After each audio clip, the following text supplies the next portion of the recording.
Muy buen día, comunidad financiera. ¿Cómo se encuentran? ¿Cómo lo están pasando en estos días tan caóticos? Yo espero que bien. Hoy estamos regresando a un video más de nuestro curso de Estadística 2 para ustedes, financieras y financieros. El día de hoy veremos un tema denominado Teorema de límite central. ¿Cuáles son las definiciones básicas que deberíamos de conocer para concebir de manera clara este teorema? ¿Para qué nos sirve este teorema? ¿Cómo concebir entonces la utilidad de este teorema, que es fundamental en buena parte de lo que estarán revisando en la sección de inferencia estadística? Ese conjunto de elementos son los que estaremos revisando el día de hoy. Así que sin más por el momento, comenzamos. Muy buen día a todos.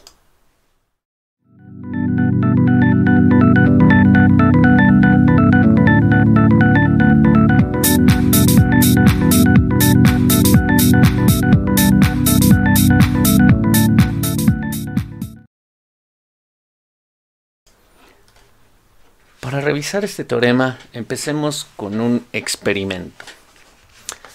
El día de hoy, y pensemos, han estado revisando quizá entre muchas de las tareas y actividades que tienen online en sus otros cursos, sin duda que se dedican un tiempito a ver de repente algunas plataformas de streaming. Algunos de ustedes, la mayoría de ustedes, no lo sé, la tecnología ya da para que uno lo haga desde diferentes medios. Y consideremos entonces una pregunta razonable en relación a ese asunto. ¿Cuál es el promedio de horas que semanalmente cada uno de ustedes ve streaming? A través de Netflix, a través de Amazon Prime, en fin, a través de cualquier otra plataforma que ofrezca este tipo de contenidos. Notar que esa respuesta pues es bastante accesible. Lo único que yo podría atreverme a realizar si quiero hacer ese estudio es tal vez seleccionar aleatoriamente a 10 de ustedes y preguntarles: necesito por favor tu registro de horas semanales en las cuales tú ves este tipo de contenidos a través de internet. Obviamente yo puedo tomar diferentes muestras. Pensemos que en un primer muestreo yo tomo un conjunto de observaciones de tal suerte que 3 personas, 4 personas, 5 personas, en general una cantidad específica de personas son a las cuales yo les pregunto cuál es el promedio de horas que ven streaming. Cada uno me estará reportando un valor numérico. Habrá quien vea mucho y a lo mejor se está aventando otra vez Game of Thrones, está viendo algún otro programa, La Casa de Papel, en fin. Podrá haber quien tenga tal vez 0 horas de streaming, alguien que es totalmente averso a esto o no cuenta con el medio para verlo y además no le interesa, tiene otras cosas más interesantes que hacer, como leer, en fin. Hay diferentes respuestas en donde se estarán captando las horas que semana a semana se reportan como horas de ver este tipo de contenidos. Pero podría ser de nueva cuenta otro experimento de tal suerte que yo sondeo con ellos la media. Y entonces, de cada uno de los valores que me ofrecen, yo calculo la media de ese grupo de 5 personas, por ejemplo. Y ese grupo de 5 personas generará un reporte promedio muestral del tiempo que ve este tipo de contenidos en Internet. Un segundo muestreo podría ser llevado a cabo con otras 5 personas. Esas 5 personas me estarán planteando sus respectivas horas que pasan viendo contenidos a través de streaming. Y yo tomo ese registro para calcular la media. En general, podríamos tener n muestreos del mismo tamaño en donde cada uno de los registros de esas n muestras serán tiempos reportados de horas viendo contenidos en streaming. Como verán, entonces podría tener una posible media, 2 posibles medias. En general, podría tener n posibles medias de acuerdo al conjunto de elementos que esté sondeando en cada una de las muestras. Ese es entonces nuestro experimento específico. ¿Qué comentar de ese experimento específico? Bueno, en realidad las medias que yo pudiera estar observando allí no van a ser exactamente las mismas. Por ejemplo, si en mi primer muestreo yo me enfoco de manera aleatoria, puramente aleatoriamente me enfoco en las personas que destinan más su tiempo a leer, seguramente la media de tiempo viendo plataformas de internet, la media de tiempo será muy baja. Pudiera aleatoriamente seleccionar de repente alguna otra muestra cuyos integrantes son tremendamente adictos y fans de muchas de las series que se están ofreciendo, no lo sé, en HBO o en Amazon Prime. Y entonces, como son fans totalmente de este tipo de series, pues ellos sistemáticamente van a reportar muchas horas a la semana viendo streaming y por lo tanto yo estaré compilando una media tremendamente grande. La media de Y azul es mucho mayor que la media de Y rojo. Aquí estoy, pensémoslo así, con una comunidad lectora. Aquí estoy con una comunidad terriblemente fan de este tipo de contenidos. Pudiera haber un tercer ejemplo, un mix de ambos. Algunos que quieren tomar lo mejor de la literatura, pero también lo mejor de las producciones en internet. Y entonces esa media sin duda será no tan baja como quienes son profundamente amantes a la lectura, pero tampoco tan alta como de aquellos que son profundamente amantes a los contenidos a través de internet. Notarán entonces que el resultado de las diferentes medias que yo pudiera calcular para ese estudio muestral depende en realidad del comportamiento de las variables aleatorias Y1, Y2, Y_n. Depende de cómo me generé ese muestreo aleatoriamente. Y entonces depende de la población objetivo y la selección que tú estás tomando de esa población objetivo. De ahí entonces que pudiera haber diferentes valores promedio. En términos estrictos, diríamos ahora que un estadístico, como la media que yo he calculado aquí, o la media que está aquí, o la media que está en azul, un estadístico es una función de las variables aleatorias observables en una muestra.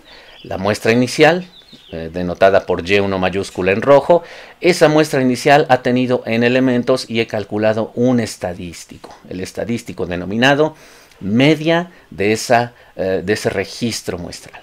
Una segunda muestra aleatoria es Y2, calculo su estadístico denominado media en azul y también Y verde es la media muestral para un enésimo muestreo aleatorio. Por ello decimos que un estadístico se comporta según se comporte el conjunto de variables aleatorias observables que le están construyendo.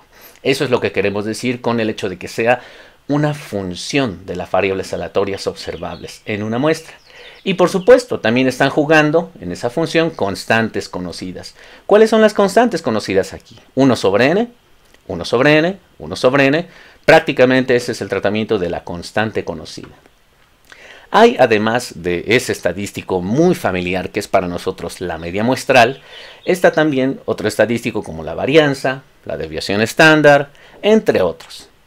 De tal suerte que cada estadístico que tú estés construyendo, evidentemente derivará en cierta distribución probabilística. Y eso es lo que estaremos sondeando el día de hoy a propósito del teorema del límite central, pero solo para el estadístico familiar denominado media. Nos estaremos enfocando exclusivamente en cómo entonces tendría que estarse comportando muestra a muestra esta distribución probabilística del estadístico denominado Y barra.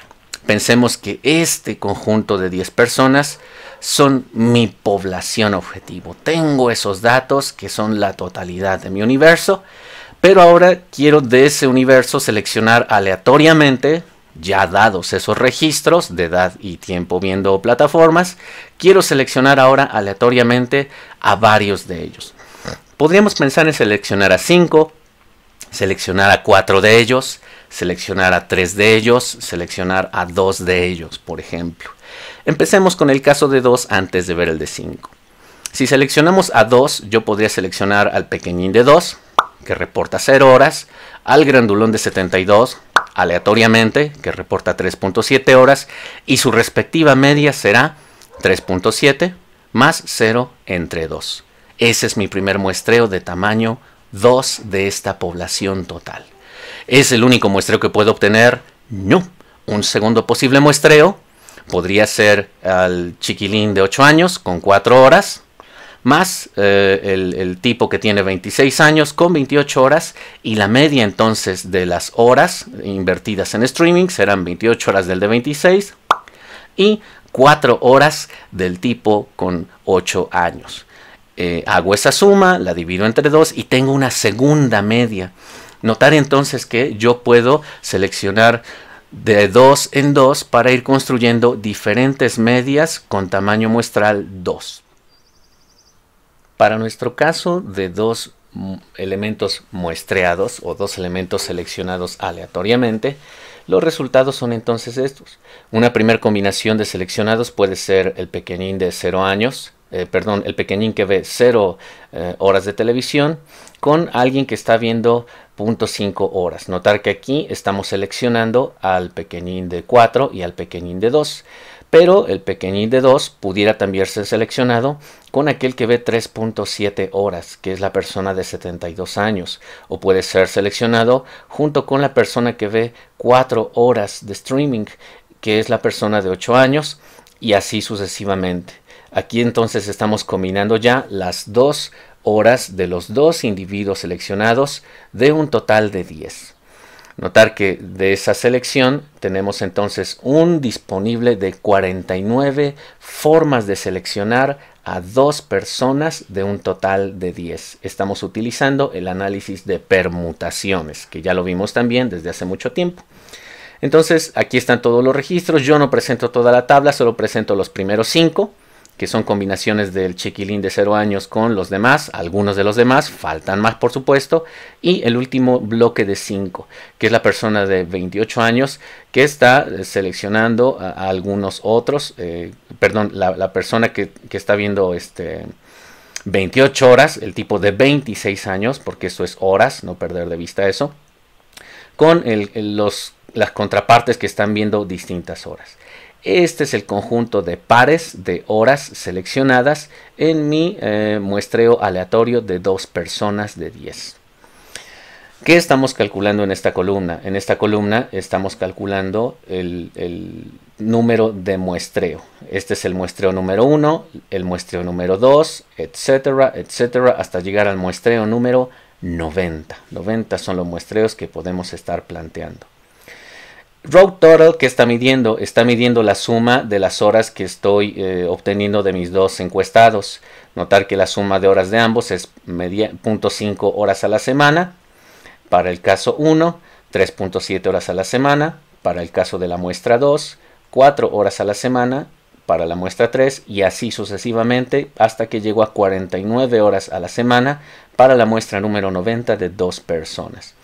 Con estas sumas totales de horas estoy calculando la media dividiendo solo esta columna por 2. Entonces estos son mis estadísticos muestrales de cada uno de los posibles muestreos que provienen de un conjunto de elementos aleatorios. Estas medias son los listados similares a lo que teníamos a nuestras Y barra azul, Y barra rojo, Y barra verde, etcétera, etcétera. Solo que aquí tenemos 90 posibles maneras de estimar la media de horas en una selección aleatoria de 2 personas de un total de 10.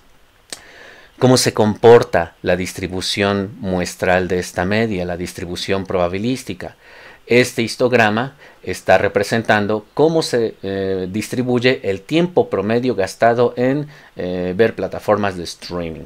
Caso 2 seleccionados. Es decir, solo estoy tomando esta columna y estoy construyendo su histograma. El histograma de densidades probabilísticas para ver cómo se comporta en general mi distribución de la variable denominada o del estadístico denominado Y barra. Y así se distribuye mi estadístico Y barra. Notar que ese estadístico Y barra no emerge de primera mano en este muestreo como una distribución normal gaussiana. Es una distribución pues un poco ambigua, es un tanto irregular. Parece que hay un sesgo más cargado hacia horas bajas que hacia horas altas. Pero vamos a pensar entonces cómo se modifica esta distribución probabilística si es que no seleccionamos a 2, sino más bien seleccionamos ahora a 3 personas. Cambiemos entonces la selección de 2. Ahora serán 3 personas seleccionadas aleatoriamente de este total de 10. Y para el caso de 3 personas, estos son mis 3 registros de horas de la persona 1, de la persona 2, de la persona 3. Estoy sumando entonces el total de horas a la semana que están reportando y lo estoy sumando aquí. Esta es la suma de las 3 horas que me reportan los 3 individuos seleccionados de un total de 10. Esta columna sigue siendo entonces la suma de esas horas que tenemos allí registradas en el muestreo aleatorio. La siguiente columna está reportando entonces las medias muestrales. Esta es la primera media muestral apelando a mi primer muestreo, la segunda media muestral apelando a mi segundo muestreo, la tercera, la cuarta, etcétera, hasta llegar a la siguiente media muestral. Nota importante en relación a este segundo caso. Como ahora estoy seleccionando a 3, lo que estoy planteando es que mi total de eventos muestrales serán 10 permutaciones tomadas de 3 en 3. Pueden hacer el caso de análisis combinatorio y lo que estemos concluyendo no cambiará en cuanto a la generalidad. Lo único que estaremos trabajando con el análisis combinatorio es un muestreo más pequeño. ¿Por qué? Porque en permutaciones, notar que si estoy eligiendo al chico A, al chico B y al chico C, ese es un evento distinto de elegir al chico C, al chico B y al chico A. Ese es el tema que estamos sondeando con las permutaciones. Pero reitero, las implicaciones que ustedes estén obteniendo serán básicamente las mismas si usan análisis de combinaciones. Emerge otro conjunto de medias muestrales. ¿Cómo se distribuye en términos probabilísticos ese vector denominado sample mean? Ahora, cuando tenemos la distribución en 3 selecciones, no perder de vista que ahora cambia sutilmente la distribución probabilística. La distribución probabilística ahora comienza a eliminar estos valores y entonces emerge otro caso que puede ser todavía un poco ambiguo, pero notar que la distribución se ha modificado. Línea roja es una muestra con 2, línea verde es una muestra con 3. ¿Qué ocurre si ahora, en lugar de considerar a 3 seleccionados en nuestro experimento, seleccionamos de este total de 10, que es mi universo, ahora seleccionamos a 4 personas? Habrá 4 registros de hours, que son los que tenemos que plantear. Yo no lo voy a poner aquí, simplemente diré que cuando seleccionamos a 4 personas bajo el mismo procedimiento, entonces podemos llegar a una distribución de la media muestral con esa característica. ¿Ha cambiado esa distribución en relación a la que habíamos visto previamente? Sí, porque ahora no perder de vista que emerge un patrón mucho más centrado en torno a una media cuando vamos incrementando el tamaño muestral. Notar quizá el trazo rojo un poco ambiguo, el trazo verde va consolidándose en torno a un pivote, el caso azul parece que comienza a estar mucho más centrado. Cambiamos el experimento de nueva cuenta y en lugar de estas 2 personas seleccionamos a 5 personas de 10, hacemos el mismo razonamiento. Estos son mis 5 registros de horas viendo plataformas vía streaming en internet. Calculo la media para cada uno de los muestreos. Surge otro conjunto de medias para cada uno de los muestreos y voy a sondear cómo se comporta esta distribución probabilística en el caso de 5 seleccionados. Se ha modificado, pero no perder de vista que se va reiterando cada vez más el tema de que emerge una distribución centrada, una distribución cuyo límite inferior y superior, permítame hacer el trazo aquí un poquito más fino, una distribución que comienza entonces a replicar un caso que ya conocíamos, que es el caso de la normal gaussiana. Y no perder de vista que de primera mano nuestra variable hours ni siquiera poseía una distribución normal gaussiana. ¿Cómo se comportaba la distribución original? La distribución original se comporta así. Esto es el histograma, que es simplemente las horas viendo streaming. Estoy tomando hours, este vector inicial, y lo estoy graficando en términos de sus densidades probabilísticas. Esta es la función de la distribución probabilística de mi variable originalmente planteada, que es y. Horas semanales viendo contenidos en streaming. a pesar de que el punto de partida no fue una distribución normal, cuando yo asumo tomar esa variable aleatoriamente en una muestra de tamaño n y le calculo un estadístico llamado media, la media, ese estadístico, esa función de variable aleatoria y una constante, comienza a replicar una distribución normal gaussiana conforme la muestra tiende a hacerse mayor y mayor y mayor y mayor. Aquí solo lo estamos haciendo con una selección de 5, pero notar que si tuviéramos muchos más elementos registrados, pensemos que tuviéramos 100 registros de personas que me han dicho cómo se comporta sus hábitos de ver plataformas en streaming, el caso que estaría surgiendo es que de manera cada vez más reiterada la distribución probabilística replicaría un caso gaussiano mucho más consolidado conforme la muestra tiende a hacerse mucho más y más y más amplia. Es decir, estaría centrándose mucho más en torno a una media.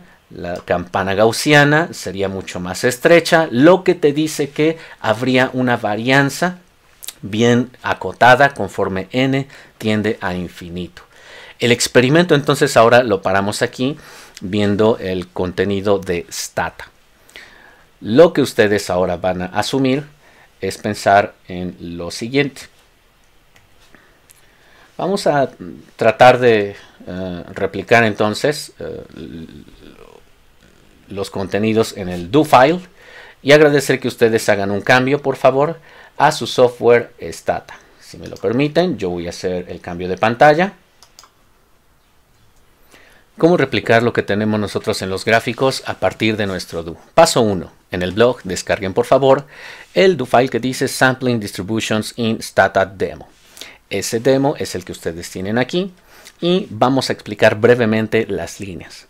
Línea 2. Estamos utilizando un dataset con los contenidos que ustedes seguramente ya capturaron en su archivo DTA. Lo sombreamos, lo ejecutamos. Ustedes no sombreen este porque ustedes tendrían que buscar su propio archivo. Me refiero a este archivo. Ustedes abran ese archivo, HE Hours. Yo como lo tenía cerrado, los tengo que llamar. Pero si ustedes ya lo generaron, si ustedes ya tienen esta captura con esos nombres de variable y estos valores numéricos, ya no ejecuten esta línea. El histograma de age y el histograma de hours, vamos a sondear solo uno de ellos. El histograma de horas es el histograma original de la variable aleatoria denominada horas invertidas a la semana en ver contenidos en plataformas de streaming. Paso número 2. Bueno, comentario aquí, notar que la distribución originalmente no es normal siquiera. No es normal, tiene una media conocida y una varianza conocida, sin duda que sí, pero ustedes la pueden hallar a través del comando summarize hours. Yo no lo haré, simplemente lo dejamos anotado ahí. Esta distribución no es normal, tiene una media y una varianza que pueden hallar a través del comando summarize hours. Ejecuten la línea 7. La línea 7 es una extensión a do que vamos a utilizar para realizar nuestro análisis de permutaciones, para generar todos y cada uno de los muestreos posibles que hace rato teníamos. Finditpercom, lo ejecutan y como verán, entonces surge un módulo que tienen que descargar, revísenlo, simplemente te dice, mira, esto es un modulito que te hace análisis de permutaciones. A partir de n objetos, tú puedes hacer permutaciones de ellos tomados de R en R. Nada que seguramente no recuerden de su libro de Walkerly, Mendenhall, Schiffer. Entonces, instálenlo por favor. Yo solo le daré clic aquí. Instalen por favor. Yo ya no lo haré porque en mi caso ya está instalado, pero denle clic here to install. Sigan las instrucciones. Cuando ya les dé la indicación de que está instalado, perfecto. Lo cierran y ahora vamos a hacer nuestro primer caso. Reitero, tomando como punto de partida este muestreo, vamos a hacer un análisis de permutaciones para los elementos de la variable horas y vamos a estarlos tomando de 2 en 2. Entonces hacemos la selección, lo ejecutamos y notar que el archivo me ha cambiado. Ahora ya solo tengo la primera selección de horas en todas sus formas posibles, desde 0 horas hasta 28 horas, y la segunda selección de horas de mi segundo elemento muestreado, desde 0.5 horas hasta 21 horas. No perder de vista que la selección de 10 elementos tomados de 2 en 2 me genera un total de 90 posibles permutaciones. Esas son mis muestreos totales. ¿Qué es lo que vamos a generar?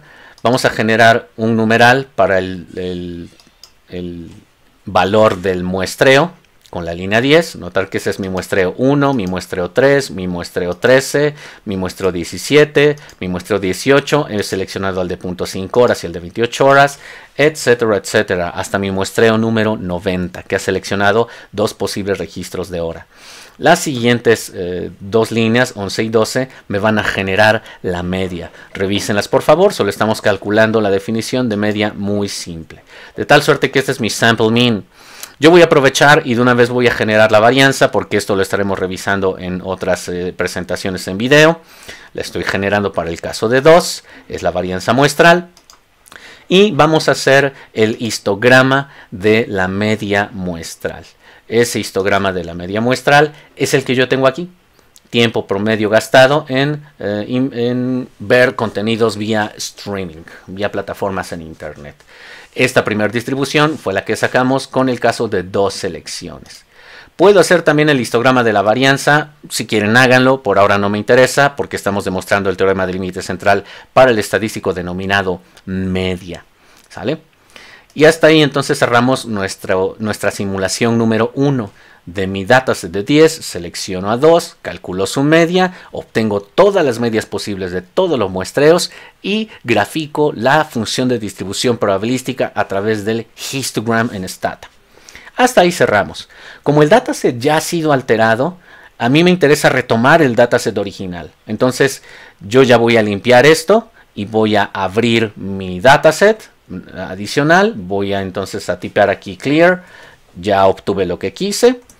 Dejo de nueva cuenta limpio mi dataset y por favor vuelvan a abrir el dataset que ustedes capturaron en Stata. Yo le estoy abriendo de nueva cuenta el viejo y conocido Age and Hours con las edades y registros de tiempos viendo contenidos en plataformas de streaming. Vamos a hacer el mismo procedimiento. Per min hours, ahora con 3 elementos seleccionados. Notar que ahora mi muestreo es de 3 elementos de un total de 10. El total de registros captados son 720 posibles muestras que generarán 720 posibles medias de horas viendo contenidos en plataforma. Madre mía, hacer esto a mano sería terriblemente tedioso. Por fortuna, lo que simplemente tenemos que hacer es replicar el mismo procedimiento. Definimos medias, definimos varianzas, calculamos medias y varianzas y planteamos el histogram. El histogram para el caso de 3 selecciones es el que obtuvimos hace un rato en nuestra presentación en PowerPoint. Como verán, entonces esto es lo que estaremos realizando para el caso de 4. Háganlo para el caso de 4. Limpien su dataset, por favor, tipeando clear. Cerciórense de que vuelven a abrir su dataset original. No hemos hecho ningún cambio en ellos. Y ahora hacemos el mismo escenario, pero con un análisis de permutaciones para 4. Vamos a seleccionar aleatoriamente a 4 de un total de 10 registros. Este es el tiempo promedio de ver plataformas en streaming. ¿Sale? De igual manera lo hacemos con el caso de 5. Yo aquí, si observan, ya simplemente lo estoy haciendo muy rápido porque esto es prácticamente lo mismo que hicimos en el caso 1, que si desglosamos, solo que ahora lo tenemos para 5. Notar entonces que ya tenemos aquí nuestra simulación en el do file de lo que estábamos revisando en nuestras laminillas previas. ¿Vale? ¿Qué es entonces quizá lo que podríamos ya concluir en relación a este primer ejemplo? El primer ejemplo me diría básicamente lo siguiente. Cuando yo tengo una población, pensemos que hipotéticamente esta es una población que cuenta con variables aleatorias, reportadas. Aquí tengo dos variables aleatorias, la edad y las horas viendo contenidos en internet semana a semana. Puede tener alguna de esas variables aleatorias una distribución, de hecho la tiene, aunque no necesariamente es una distribución normal.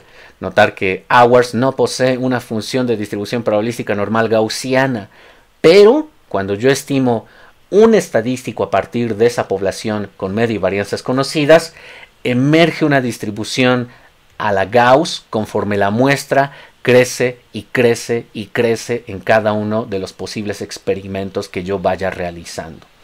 Por ello, cada muestra seleccionada de la variable horas sabemos que posee una varianza específica. Sí, por supuesto, porque la media es específica en cada muestreo. Sin duda que la varianza también será específica en cada muestreo.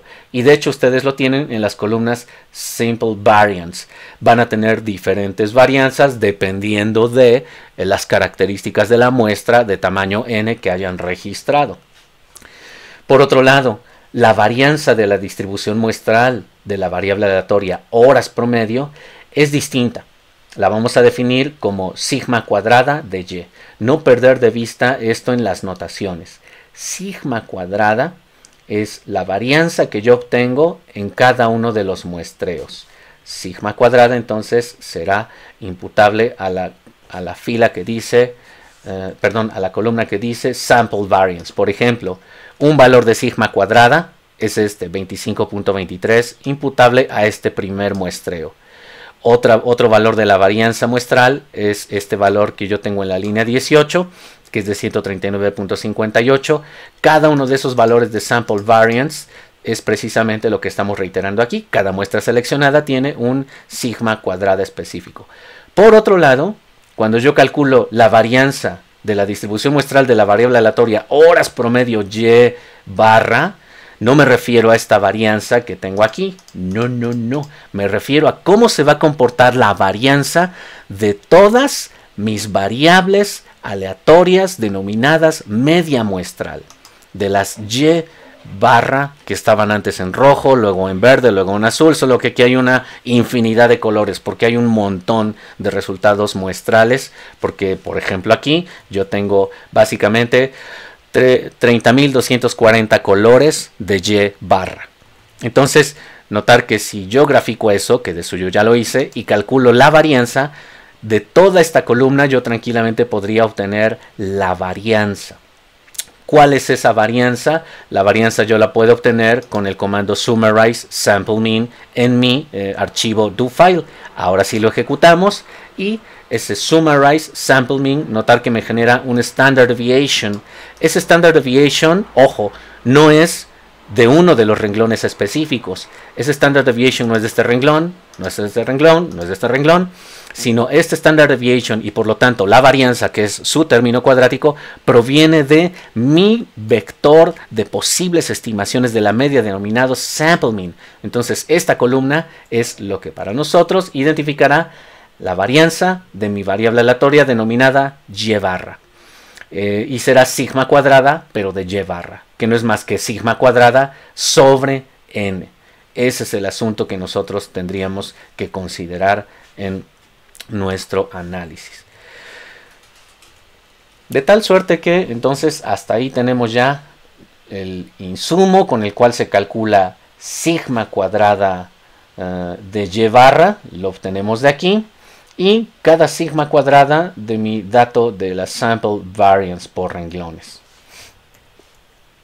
Hasta ahí entonces tenemos nuestro primer ejemplo, que reitero, solo quede como conclusión que partiendo de una distribución que de primera mano no es normal gaussiana, para una variable llamada hours, cuando yo calculo su media a partir de una muestra de tamaño n, emerge una distribución probabilística que va siendo cada vez más similar, más convergente a una normal gaussiana, conforme el sampleo que yo hago de mi población tiende a infinito. Aquí solamente vamos a incrementarlo de 2 a 5. Pero ¿qué hay si de repente yo quiero seleccionar a más personas, a más individuos? ¿En realidad se estará cumpliendo lo que decimos? Bueno, vamos a usar dos aplicaciones bastante útiles. Ellas, por supuesto, nos dan chance de ver cómo se comportaría el teorema del límite central. Empecemos con el primero, que es Plinko, un simulador de cortesía de la Universidad de Colorado. Ellos lo han dejado de acceso público. Yo simplemente cumplo con promocionarlos. Vayan a ese sitio de internet al cual asistiremos. Apóyenlo, divúlguenlo, porque en realidad es una aplicación muy interesante.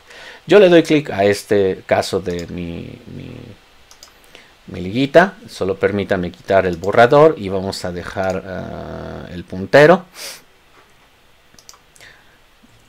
Ingresen por favor ahí, denle clic si son tan amables. Yo le voy a dar clic desde aquí, que lata, madre mía. Y notar que estamos entrando entonces al sitio web de la aplicación. Ya la están viendo ustedes, sin duda que la están viendo. Entonces, seleccionemos por favor, no la intro revísenla, léanla por favor. Yo me voy directo a Lab, explicaremos brevemente cómo es que estamos utilizando este simulador. Experimento número 2. Veamos ahora este experimento número 2 y hagamos exactamente lo mismo de hace un instante. Solo que este experimento 2 asume que la distribución de tu variable aleatoria es binomial. Es una distribución binomial. Recordar los atributos de la distribución binomial. Viejo y conocido ejemplo de lanzar una moneda. Probabilidad de águila es P. Probabilidad de sol es 1 menos P. En fin, es un experimento binomial. Estamos planteando que este display te va a dar chance de hacer más pequeño el conjunto de repeticiones o más alto el conjunto de repeticiones. Cada fila es una repetición del experimento binomial. ¿En qué consiste este experimento binomial? Este experimento binomial consiste en lanzar una pelota, choca contra una traba que está ahí, pensemos que es ese pivotito que está aquí, y una vez que choca la pelota, pues tiene 50% de probabilidades de irse a la izquierda o 50% de probabilidades de irse a la derecha. Ese es el preparado default. Y esto es la probabilidad binaria, 0.5. La pelota rebota y entonces con probabilidad 0.5, ¡pum!, cae en el siguiente pivote. Una vez que rebota en el siguiente pivote, tiene 0.5 de probabilidades de caer a la derecha o 0.5 de caer a la izquierda. De tal suerte que la pelota va cayendo con estas características. Notar que su corrida es totalmente random. Lanzamos una segunda, aleatoriamente elige su trayectoria y comienza a conformarse entonces una serie de resultados numéricos. ¿De acuerdo? La pelotita número 4 ha caído en el número 7, la siguiente ha caído en el número 9, la siguiente ha caído en el número 7, de tal suerte que aquí son los valores numéricos que puede tomar esa variable aleatoria binaria. Puede tener un rango entre 0 y 13 y la zona en azul te va indicando cuáles son los registros que están cayendo ahí.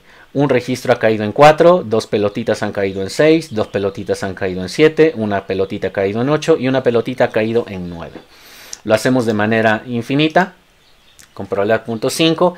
Y comencemos entonces a replicar nuestro símil del caso de Stata. Lo que estamos viendo aquí es que cada pelotita es una realización muestral que genera un valor específico de un estadístico particular. ¿Cuál es el estadístico que se está generando? Aquí es simplemente la media. Notar que la media se va conformando aquí. Te va indicando cuántas repeticiones se están haciendo del experimento. 270, 280, ese es el símil A, el número de elementos que yo selecciono en mi muestra y las muestras que surgen. Hace rato salían 90 muestras, brincamos a 500 muestras, terminamos en más de 20.000 muestras. Aquí está creciendo el tamaño muestral, está creciendo N. Y notar que la media comienza a tener un punto de convergencia en torno a una distribución normal gaussiana. La media comienza a estar centrada claramente entre 6 y 7 y del lado izquierdo de la distribución parece que se está generando una simetría con la distribución del lado derecho. Evidentemente nosotros lo estamos dejando así, corriendo poco a poco. La intención es que ustedes lo repliquen, dejen esperar un poquito más de tiempo para que observen que efectivamente comienza a tener una convergencia de esta distribución que de primera mano no fue normal gaussiana. Esta en particular, por ejemplo, vamos a pensar en solo 7 experimentos. Vamos a dejar correr 7, bueno, dejé correr un poquito más, dejé correr 17. Notar que en la 17 no hay en realidad una distribución centrada todavía. De hecho, parece una distribución bimodal. La siguiente, vamos a dejar correr otras 7 tal vez. Aquí ya dejé caer un poquito más. Aquí dejé caer 15. La distribución fue sesgada, en torno a sesgada a la izquierda, quiero decir, a la derecha, perdón. Hacemos un experimento más. Dejamos correr un poquito más.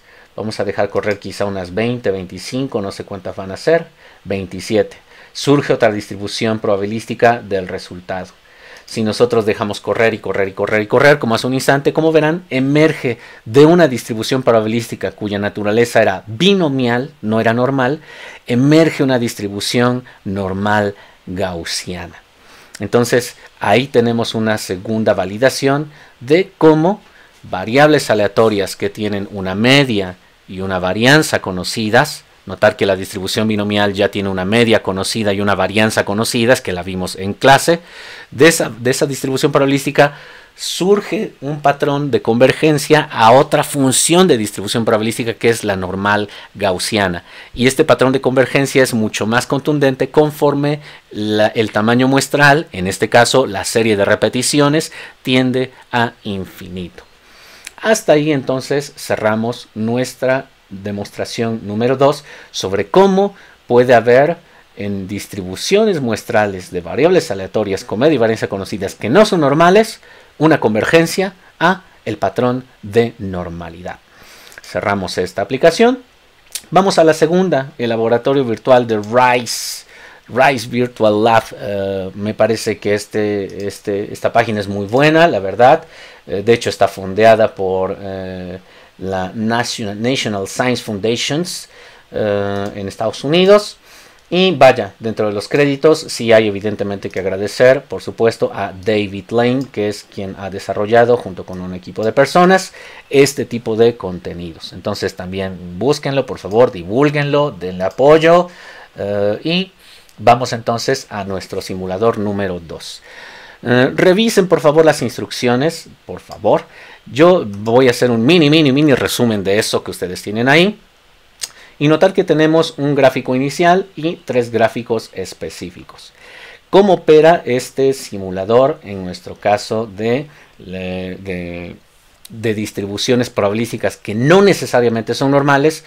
Y cómo si calcula su media, pudieras tener entonces para ese estadístico de esa distribución origen, puedes tener un estadístico que tiene una distribución normal gaussiana. De entrada puedes trabajar puntos de partida con distribución normal en tu variable aleatoria y, uniforme, sesgada hacia el origen, o tú la puedes customizar, valga la expresión. Yo puedo tener con el custom, puedo tener una distribución con estas características. Aquí me falta un elemento. Aquí está sesgada, pero se aleja mucho del origen, ¿no? Podríamos generar de la normal incluso un sesgo de una vez así. Esto notar que se parece mucho a una F, una G cuadrada. Podemos hacerla mucho más pronunciada. Aquí estoy modificando la naturaleza de la distribución inicial. Me refiero a la distribución de esta variable.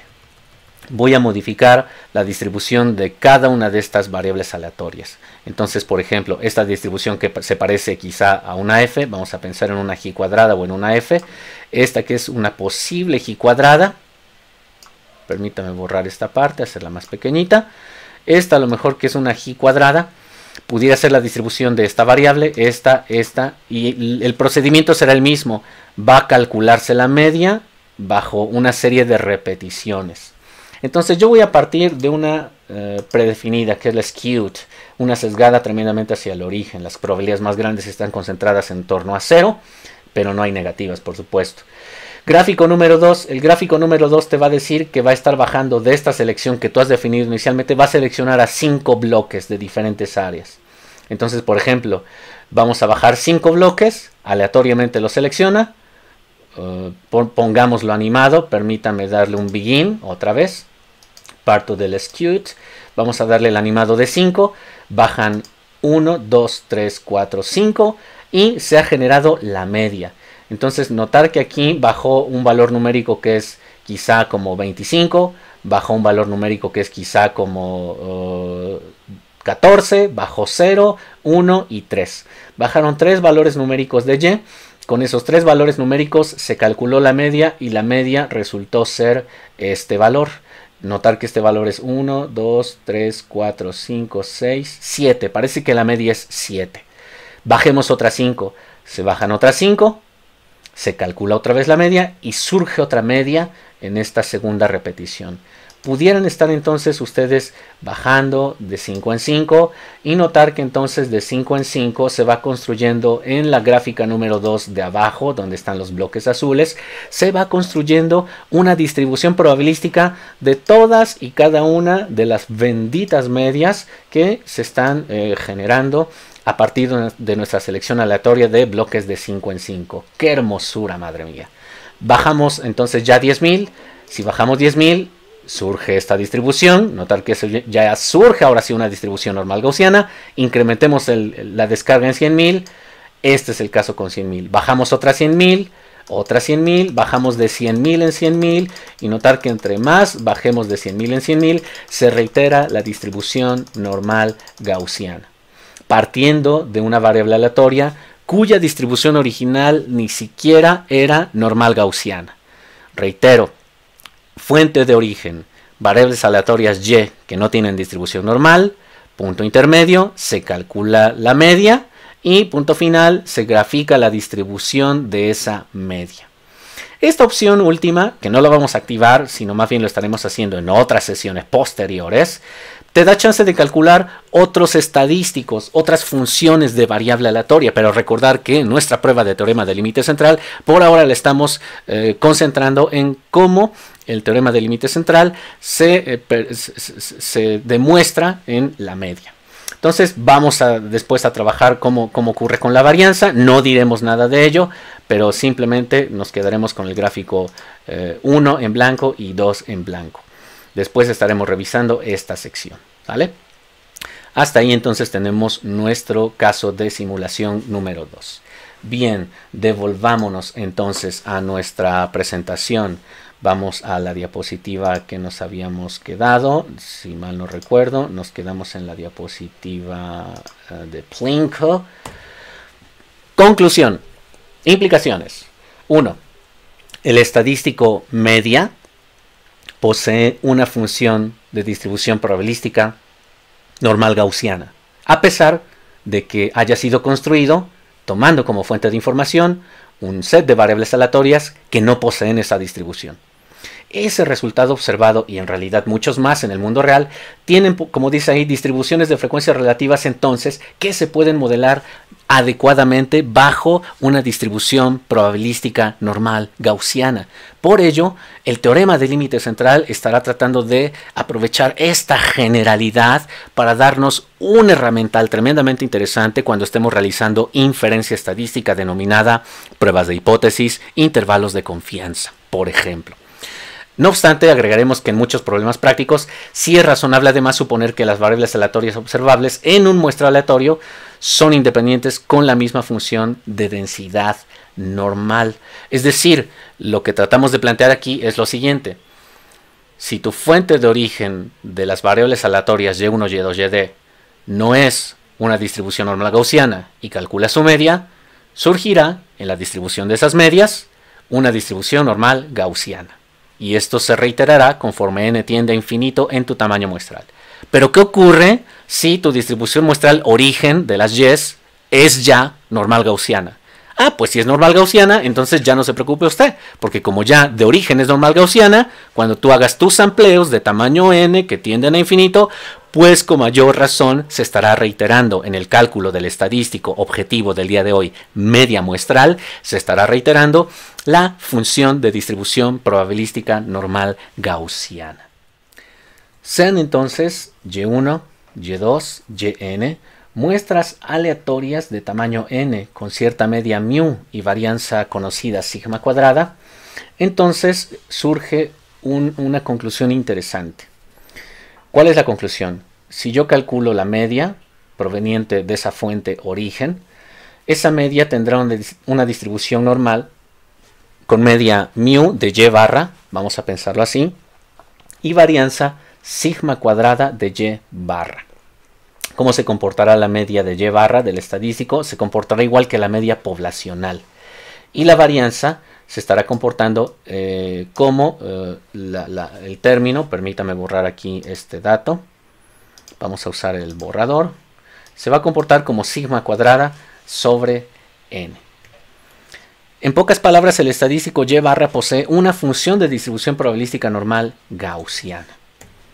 Por tanto, si las horas promedio de streaming semanal, nuestra variable y barra, poseen una función de distribución probabilística normal gaussiana, entonces podemos expresar esa variable como una función de distribución normal estándar.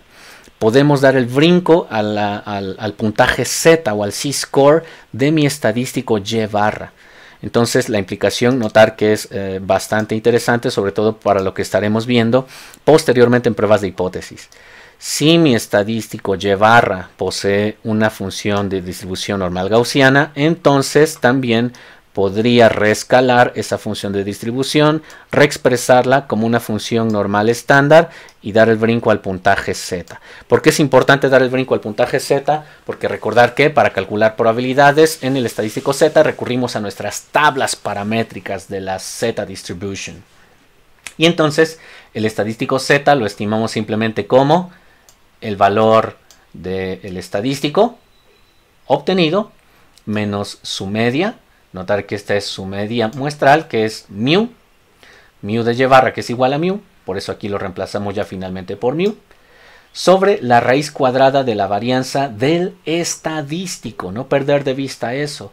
Y la raíz cuadrada de la varianza del estadístico, pues sería entonces la raíz cuadrada de este término, que es igual a la raíz cuadrada de este término, lo que implica que es sigma sobre la raíz de n. O bien, reexpresado este Z-score como esta definición que tenemos en la última parte de la igualdad. Eso lo agregamos como nota adicional. Por ahora no diremos nada más, pero sí volvemos a nuestro tema crucial. Tema crucial, ¿cuáles son las implicaciones sobre la función de distribución probabilística del estadístico y barra, de las horas promedio viendo streaming? Bueno, en primer lugar, ¿qué decimos? Primera implicación, si tu fuente origen de las variables aleatorias y1, y2, yn provienen de entrada de una distribución que es normal, pues entonces no hay problema, dijimos hace un instante. Si la fuente origen del estadístico y barra es una fuente origen con distribución normal, la distribución que surge del estadístico y barra, por definición, será también normal. Y en caso de que no provengan de una distribución normal, como lo vimos hace un instante en Stata, como lo vimos con la binomial, como lo vimos con la segunda app, si la población origen para el estadístico no tiene una distribución normal, entonces existe algo denominado teorema de límite central, que nos ayuda a determinar la forma de la distribución muestral de y barra. ¿Cuál es esa distribución muestral de y barra que surge? Bueno, pues será, a pesar de no provenir de una distribución normal, será normal la distribución de mi estadístico y barra. En términos narrativos, ¿qué diremos entonces sobre el teorema del límite central? Cuando seleccionamos muestras aleatorias simples de cierto tamaño de una población con cierta media y con cierta varianza conocidas, ojo, la distribución muestral de la media se puede aproximar a una normal, a la normal gaussiana, y de hecho se aproxima cada vez más y más a esa distribución normal gaussiana conforme el tamaño de muestra tiende a infinito, conforme se hace grande. Ese es el asunto con el teorema del límite central. Si ustedes toman este conjunto de ejemplos y esta narrativa en torno al teorema del límite central, posteriormente, cuando veamos la definición estricta del teorema del límite central, ya no habrá más que estar asociando estos conceptos clave que hemos visto hasta aquí: función de distribución probabilística, muestreo repetido, variables aleatorias origen que generan estadísticos denominados ahora solo media, Si toman esos elementos, ya podrán digerir de manera muy amable ya la definición formal del teorema del límite central. Entonces, ese es el asunto que nosotros estamos reflexionando el día de hoy. ¿Qué es lo que estamos diciendo en términos visuales? Bueno, lo que establece entonces el teorema del límite central, ya por último, sé que es un tanto redundante, pero ya a modo de epílogo, si tu distribución poblacional es uniforme y tú tratas de calcular una media, esa media la puedes calcular seleccionando aleatoriamente a 2, aleatoriamente a 3, aleatoriamente a 4, aleatoriamente a 5 y construir la media. Podrías generar hasta una selección aleatoria de 30 de esa distribución poblacional. Tu fuente origen para las variables y notar que no son normales. Esto no es una distribución normal, es una distribución uniforme. Cuando tú generas la media y construyes su función de distribución, surge, conforme n va creciendo, surge la campana gaussiana. El teorema del límite central se está validando cuando tus variables aleatorias tienen una fuente origen cuya distribución no es normal. Población número 2, notar que esta distribución incluso parece que es bimodal, no tiene entonces una distribución normal gaussiana, pero conforme tú tomas muestras crecientes y calculas la media y graficas para esa media su distribución probabilística, emerge entonces la distribución probabilística normal gaussiana. Y lo es también para el caso de distribuciones sesgadas hacia el origen. Podría serlo en general para distribuciones sesgadas hacia cualquier otro bendito lado, bimodales, trimodales, en fin. Sea cual sea la fuente origen, el teorema del límite central te permite ver que conforme n tiene infinito, tu estadístico denominado x barra o y barra, que proviene de esa fuente origen, inevitablemente estará acercándose, replicando, siendo convergente con la distribución normal gaussiana. Hasta ahí entonces cerramos el tema del teorema del límite central. ¿Qué hay de otros estadísticos? ¿Qué hay de la varianza, por ejemplo? Otros estadísticos, que son funciones de los cuadrados de las observaciones en una muestra, asumen funciones de distribución poblacional que revisaremos, por supuesto, en el siguiente video. Entonces, eso ya lo estaremos trabajando en sesiones posteriores. De hecho, en el siguiente video ya estaremos considerando nosotros el asunto de incorporar ahora otro estadístico. Si observan, la discusión en torno al teorema del límite central la hemos fundamentado única y exclusivamente en torno al parámetro denominado media. Y esa es la razón por la cual hemos trabajado este trío de simulaciones. Siendo así las cosas, pues cerramos nuestra sesión el día de hoy, chicos. Sin más por el momento, les recuerdo que los contenidos ya están posteados en el blog, incluido también este video. Hay actividades sin duda, pero las habrá hasta la siguiente sesión. Por ahora, bueno, yo solo deseo que estén sanitos, que estén muy guardaditos y que por supuesto estén viendo de nueva cuenta esas viejas series que ya seguramente les han dado el repaso número 2 al repaso número 3. Yo por ahora estoy revisando de nueva cuenta La Casa de Papel, por ejemplo, para generar más evidencia empírica sobre esto del teorema del límite central. Solo por eso. Así que por ahora me despido. Pásenlo muy bien y hasta luego, chicos. Nos vemos.